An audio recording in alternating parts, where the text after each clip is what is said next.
Hello, everyone, and welcome back to FilmBook Review, an official YouTube channel of FilmBook. Featured in Google News, IMDb's news desk, and a member of the Critics' Choice Association, FilmBook is an entertainment industry news website that reports on the film and television show industries in the United States and across the world. Today on FilmBook Review, I will be reviewing the 2022 film Fantastic Beasts: The Secrets of Dumbledore.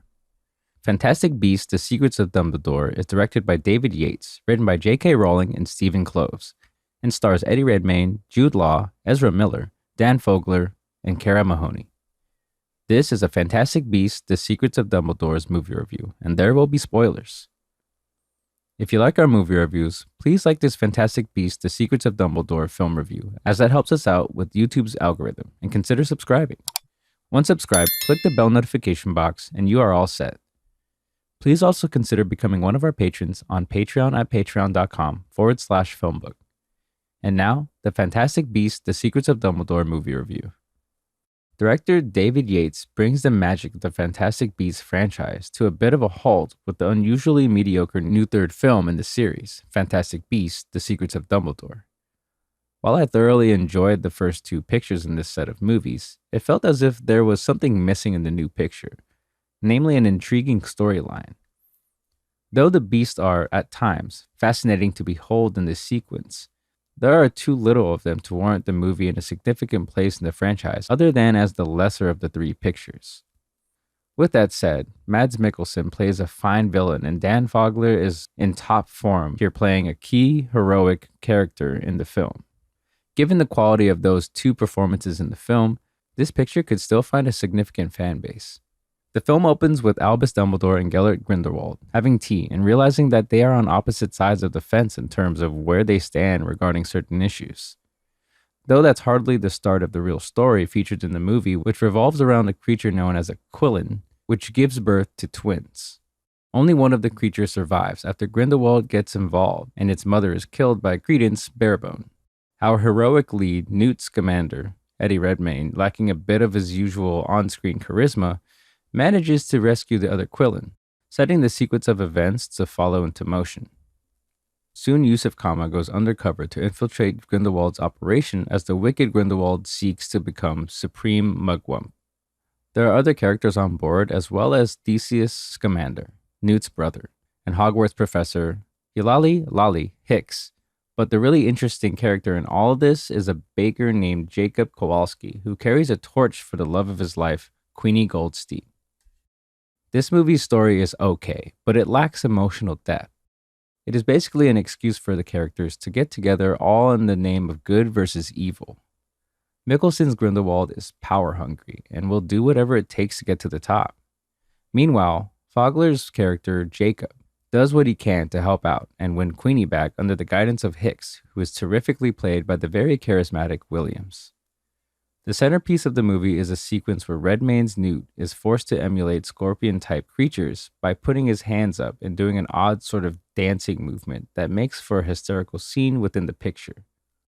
Of the film's many flaws is the absence for much of the movie of Catherine Waterston's character, Tina Goldstein. She is an important part of the series, but is, for the most part, left out of the action this time out. Some of the other flaws include the snail-like pacing of the picture and the tone of the picture, which is inconsistent. It sometimes feels weightier than it needs to be, and at others comes across as too light. This film needed to find a happy medium in terms of setting a consistent tone. Let's talk about those beasts. The Quillen comes across as a super cool creature, but is given too little screen time, unfortunately. Tiny Bug Pickett also gets too few moments in the movie as well, leaving the less interesting humans as the center of the audience's attention for the most part, and with the exception of Fogler's Jacob, who proudly hails from Queens, some of the characters lack creative energy in their performances. Some of the action is confusing at best, with too many people jam-packed into the movie, some of whom are not really relevant to advancing the plot. With that said, when the good characters all go out into the world with similar suitcases to trick the evil folks in the movie, there is genuine suspense, and the movie does manage to come together for a nice, albeit hardly surprising, finish. Redmayne is decent at given intervals in the new sequel, but is ultimately underused here. This film's strength lies mostly in the portrayal of the evil, would-be wizard world leader, Grindelwald. Mickelson commands the audience's attention at all times and proves worthy to play a role that could have fallen short in lesser hands. Fogler, as a hero we love to admire, shines as the most valuable player in the picture and steals the show whenever he comes on screen. Fantastic Beasts: The Secrets of Dumbledore doesn't succeed well in its portrayal of Credence Barebone either, but that is hardly Ezra Miller's fault. Miller is a fine actor, but the character just gets lost in the shuffle. Law is simply going through the motions here and comes up with a less than stellar performance. Another problem is that I don't really think the picture works as a standalone movie, requiring viewers to have seen the other films to follow the action, and that will hold back viewers who are fresh to the series from becoming newly appointed fans. In the end, director David Yates had fashioned an interesting picture that could have found the center of its story in the editing room and probably should have been trimmed about 20 minutes. That doesn't mean the beasts aren't noteworthy, just a little less prominent to the story than they could have been.